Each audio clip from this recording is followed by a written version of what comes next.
ये इंसानी प्रकृति है कि जो चीज आपको नहीं मिली है वही आपको सबसे ऊंची चीज लगती है। जो आपके पास नहीं होता उस पल वही सबसे बड़ा लगता है। अगर आपने 2 दिनों से खाना नहीं खाया तो खाना भगवान हो जाएगा। आया ना? नहीं? हाँ।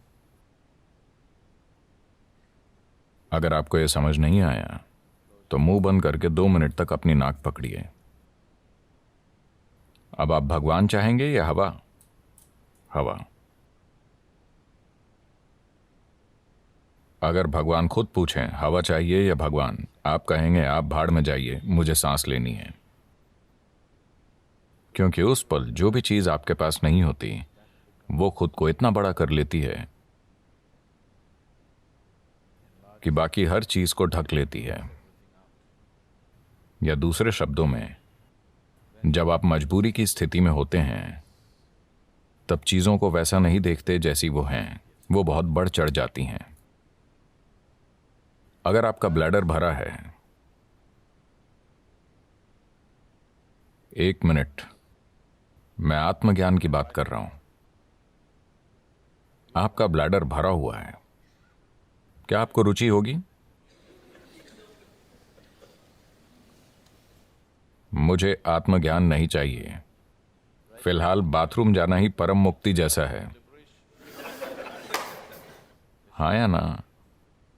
तो चाहे जो मजबूरी हो, मजबूरी की स्थिति होने पर आप किसी भी चीज को उसके असली रूप में नहीं देखते। Life will get distorted to make you think that that is it at that moment. जीवन उस पल आपको यह सोचने पर मजबूर कर देगा कि यही सच है। तो इस तरह इंसानी जीवन एक मजबूरी से दूसरी में जाता रहता है। यह आपको चीजों को उनके असली रूप में देखने का कभी समय ही नहीं देता।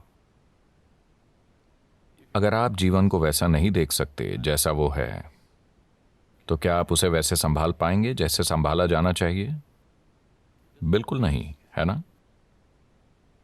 अगर आप चीजों को उनके असली रूप में नहीं देखते तो आप उन्हें वैसे नहीं संभाल पाएंगे जैसे संभाला जाना चाहिए। इसी कारण लोगों के जीवन और समाज कई तरह से भद्दे हो गए हैं। जब मैं भद्दा कहता हूं तो मेरा मतलब है सामान्य।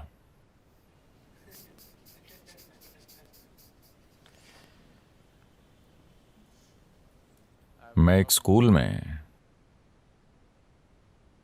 14-15 साल के बच्चों से बात कर रहा था।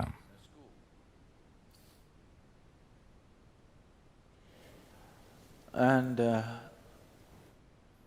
वो लगभग 11-12 लड़के लड़कियां थे।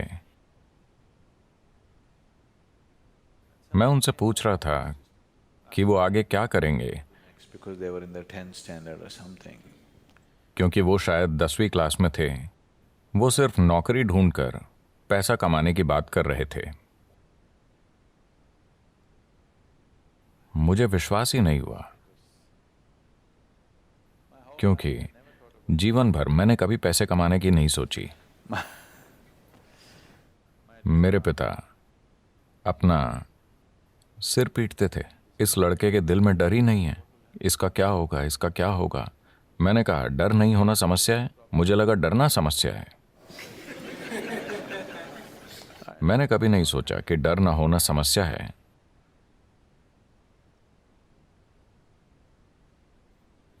तो परमात्मा का हुक्म था कि मैं एक डॉक्टर बनूं, क्योंकि मेरे पिता डॉक्टर थे। 10 साल की उम्र में मैंने उनसे कहा नहीं, ये तो मैं बिल्कुल नहीं बनूंगा, मैं डॉक्टर नहीं बनूंगा। पर रोज कोई ना कोई मुझसे कहता तुम्हें सिर्फ एक डॉक्टर ही बनना चाहिए। आप भारतीय परिवारों को जानते हैं, डॉक्टर बनना ही पड़ता है। आजकल सॉफ्टवेयर सीखना पड़ता है। मैं मैं 8 दिन शिकागो में था। 2 दिन पहले ही मैं भारत आया। तो 8 दिन पहले मैं शिकागो में था और वहां एक भारतीय व्यक्ति से मैंने पूछा, आप क्या करते हैं? और क्या सदगुरु, यानी वो एक सॉफ्टवेयर इंजीनियर है।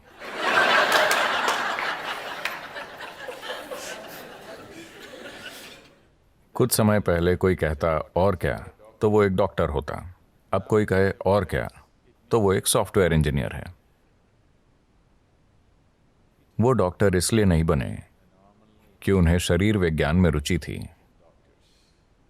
वो सॉफ्टवेयर इंजीनियर इसलिए नहीं बने कि उन्हें इलेक्ट्रॉनिक्स में रुचि है, बस पैसा कमाने के लिए।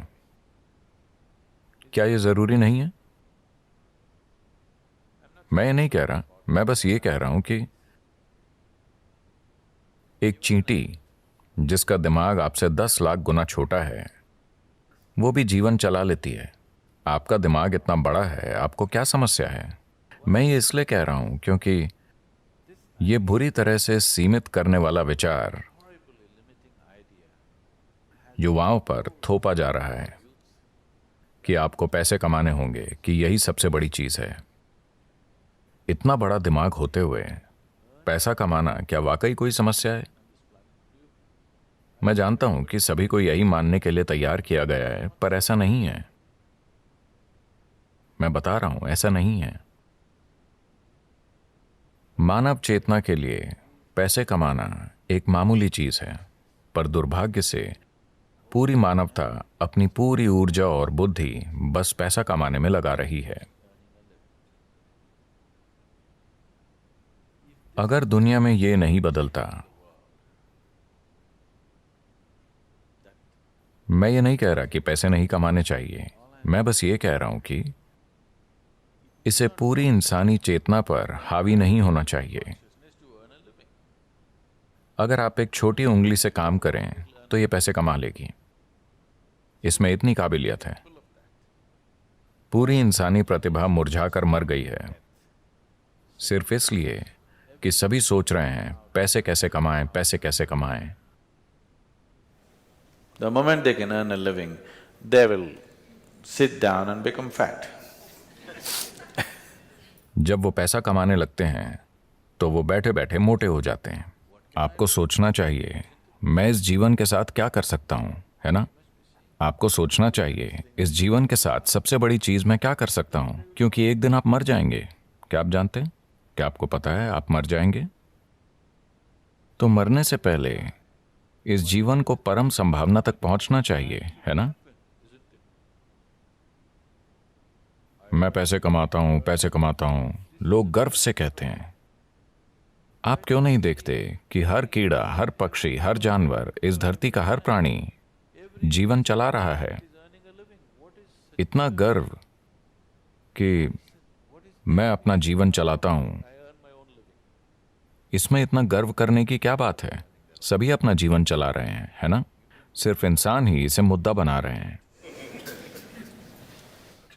बहुत बड़ा मुद्दा।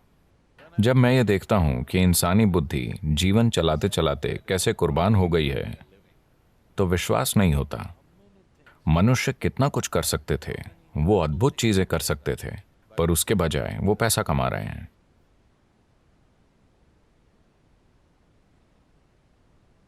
तो ये बहुत जरूरी है।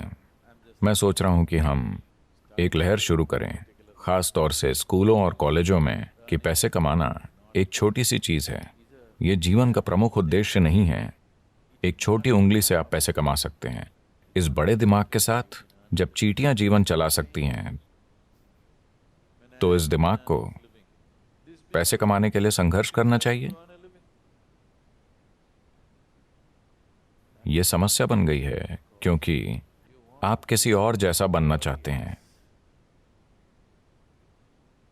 है ना? आप किसी दूसरे जैसा बनना चाहते हैं। आप गुलाम बन जाते हैं और इस चक्कर में पड़ने के बाद और कुछ नहीं हो पाता। आप हमेशा के लिए इसी में फंस जाते हैं। अब जिस संभावना को हम योग कहते हैं वो शरीर को मरोड़ने, फिट होने या स्वस्थ होने के बारे में नहीं है। अगर आप प्रकृति के साथ तालमेल में हैं तो प्रकृति ये सब कुछ कर देगी।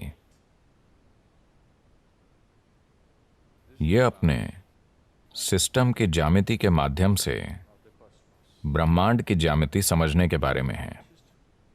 मैं इसे ज्यामिति कह रहा हूं क्योंकि ब्रह्मांड एक ज्यामिति है ना? पृथ्वी सूरज के चारों ओर घूम रही है। यह क्या है? डीजल की शक्ति? क्या एक डीजल इंजन इसे धक्का दे रहा है? अगर ऐसा होता तो इंजन की आवाज से हम मर जाते। ज्यामिति इतनी अच्छी है कि धरती बस घूमती ही चली जा रही है ना? आपने लगातार चलने वाली मशीनें देखी हैं? क्या छोटी मशीनें? अगर आप बस ऐसे करें तो वो सालों तक चलती रहेंगी। तो ये बस यही है, ज्यामिति की सटीकता इसे लगातार चलाती रहती है। पूरे ब्रह्मांड में ज्यामिति सटीकता है, तभी ये अपनी जगह पर टिका है, वरना नहीं टिकता। अगर आप अपने शरीर को एक खास तरह से संभालना सीखें, अगर आपके शरीर की ज्यामिति बाकी सृष्टि की ज्यामिति के साथ तालमेल में है, तो अचानक एक तालमेल होगा जिसके द्वारा आप पूरा ब्रह्मांड इसमें उतार पाएंगे। ये कोई छोटी चीज नहीं है। अगर आप बस ऐसे जिएं तो आप हड्डी और मांस का एक टुकड़ा हैं। अगर आप इसे सही कर लें तो अचानक ये कुछ और बन जाता है। शायद अब लोगों को ये अनुभव नहीं होता क्योंकि आपके पास टाटा स्काई, डिश नेट वगैरह है। पर मान लीजिए 80 का दशक है और आपके घर के टीवी में दूरदर्शन चल रहा है। आप अपना पसंदीदा क्रिकेट मैच देख रहे हैं। अचानक आपका टीवी बूप बूप करने लगा। तब आप छत पर जाते और वहां एक एल्यूमिनियम एंटीना होता था। ऐसा किया, कुछ नहीं आया। वैसा करो, कुछ नहीं आया। पर उसे सही जगह पर घुमाने पर दुनिया आपके कमरे में उतर आती। यह भी ऐसा ही है। अगर आप इसे सही रखना सीख गए तो पूरा ब्रह्मांड आप में उतर आएगा। तो खुद की इंजीनियरिंग का मतलब बेहतर रूप से सांस लेना, ज्यादा स्वस्थ होना नहीं है। नहीं, ये मनुष्य होने की पूरी क्षमता को जानने के बारे में है।